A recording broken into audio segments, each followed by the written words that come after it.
नमस्कार दोस्तों, मैं अविनाश स्वागत करता हूं आपका थर्ड आई के एक और नए एपिसोड में। आज के इस एपिसोड में मैं आपसे मुख्य रूप से चर्चा करने वाला हूं दो इंडियन बेस्ड ऐप जो कि गूगल के प्ले स्टोर से डिलीट कर दी जाती हैं। ये कंट्रोवर्सी का हिस्सा थी। ये कंट्रोवर्सी तब जाके और गहरी हो जाती है जब चाइना के अंदर एक न्यूज़पेपर के अंदर एक आर्टिकल आती है। उसके कुछ ही दिनों के बाद ये दोनों ऐप्स डिलीट हो जाती हैं। आखिर वो रिपोर्ट में वो क्या थी लिखी हुई थी जिसके बाद ये पूरी ऐप्स डिलीट हो जाती हैं। तो चाइना बेस्ड एक न्यूज़पेपर है ग्लोबल टाइम्स के नाम से। इसे आप चाइनीज़ गवर्नमेंट के माउथपीस भी बोल सकते हो। ऐसा मैं क्यों कह रहा हूँ? नॉर्मली देखा गया है कि इस न्यूज़पेपर के अंदर जो भी रिपोर्ट्स या जो भी आर्टिकल्स आती हैं वो या तो चाइनीज़ गवर्नमेंट से इन्फ्लुएंस होती है, नहीं तो चाइनीज़ गवर्नमेंट के पॉलिसीज़ उसके आसपास ही देखी जाती है। इस रिपोर्ट में ऐसा ये लिखा हुआ था कि जो आज के डेट में इंडिया के अंदर चाइनीज़ गुड्स और सर्विसेज को बाइकआउट करने की बात कही जा रही है तथा साथ ही की भी जा रही है, उसके लिए इंडिया को पनिश करने की बात कही गई थी। इसके कुछ ही दिनों के बाद ये दोनों ऐप्स डिलीट हो जाती हैं।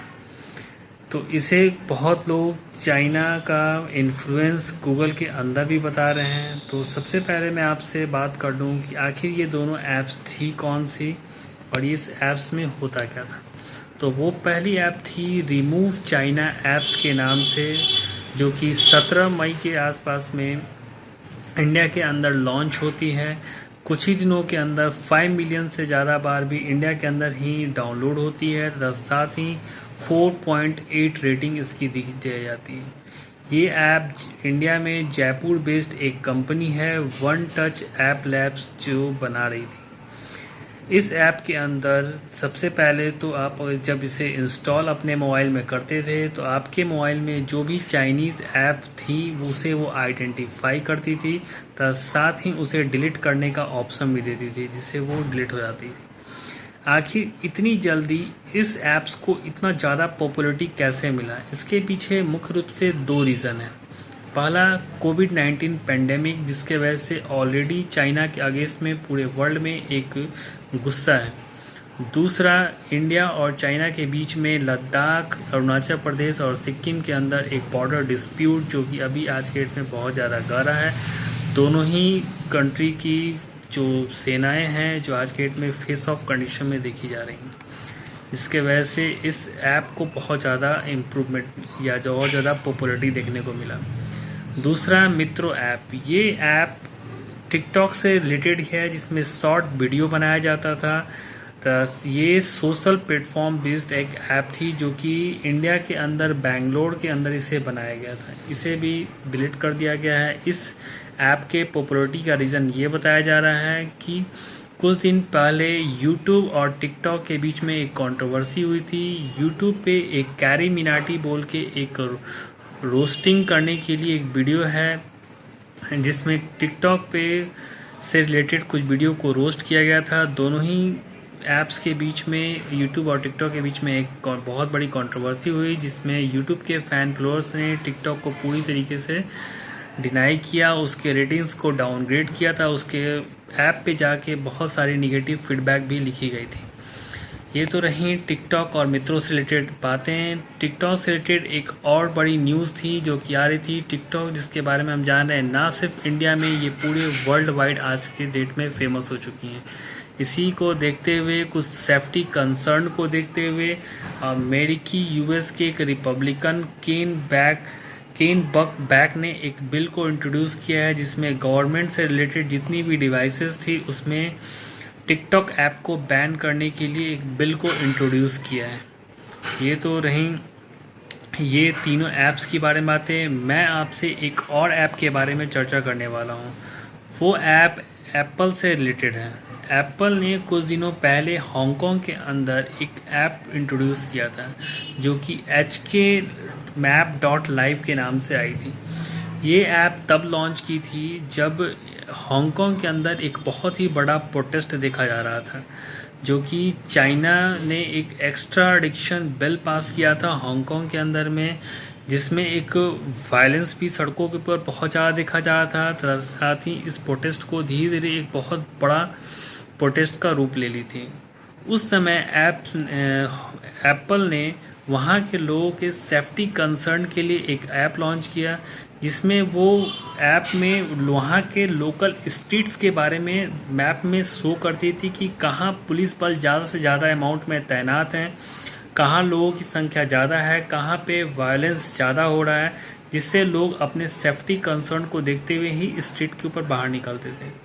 लेकिन इस ऐप्स का यूज उल्टे तौर पे वहाँ के प्रोटेस्टर ही करना स्टार्ट कर दिए थे, जिसमें उन्हें खुद पता चल जाता था कि लोग या पुलिस कहाँ ज़्यादा डिप्लॉयड हैं और वो कहाँ अपना वायलेंस ज़्यादा कर सकते थे।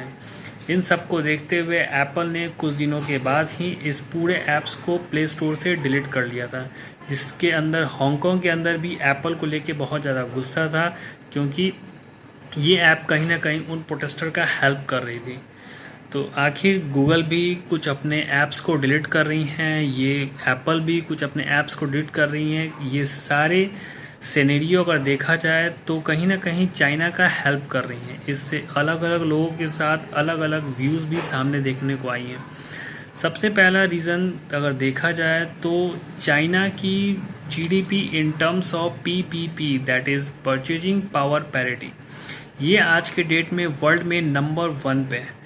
हर बड़ी कंपनी चाइना के मार्केट में एक्सेस चाहती है, क्योंकि वहाँ की परचेजिंग पावर आज के डेट में वर्ल्ड में सबसे ज़्यादा है। ना सिर्फ एशियन बल्कि वर्ल्ड में सबसे ज़्यादा है। इस डाटा को देख के आप क्लियरली समझ सकते हैं ये यूएस से भी कहीं ज़्यादा है। दूसरा, गूगल के एक प्रोजेक्ट जो कि ड्रैगन फ्लाई के नाम से कुछ दिन पहले बहुत ज़्यादा चर्चा में थी।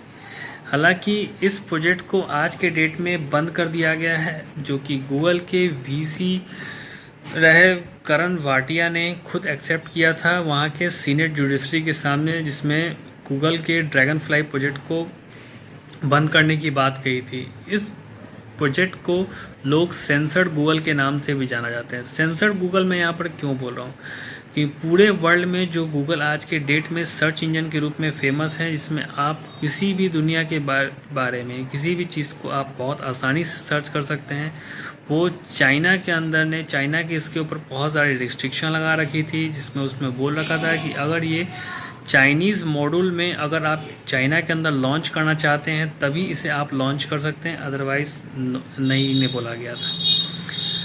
ये तो रही बिजनेसेस की बारे। कंपनी अपना बिजनेस तो अपना करनी चाहेंगी ही, लेकिन इसके बावजूद गूगल का अभी तरीके का कोई एक्सेस चाइना के अंदर नहीं मिल रखा है। वो अपने हार्डवेयर से रिलेटेड अपनी परचेजिंग या अपनी जो भी इस्टेब्लिशमेंट कर रखी हैं, लेकिन सर्च इंजन की बात करें तो वो आज भी के डेट में भी चाइना के अंदर उन्हें किसी भी तरीके का एक्सेस नहीं मिल पाया है।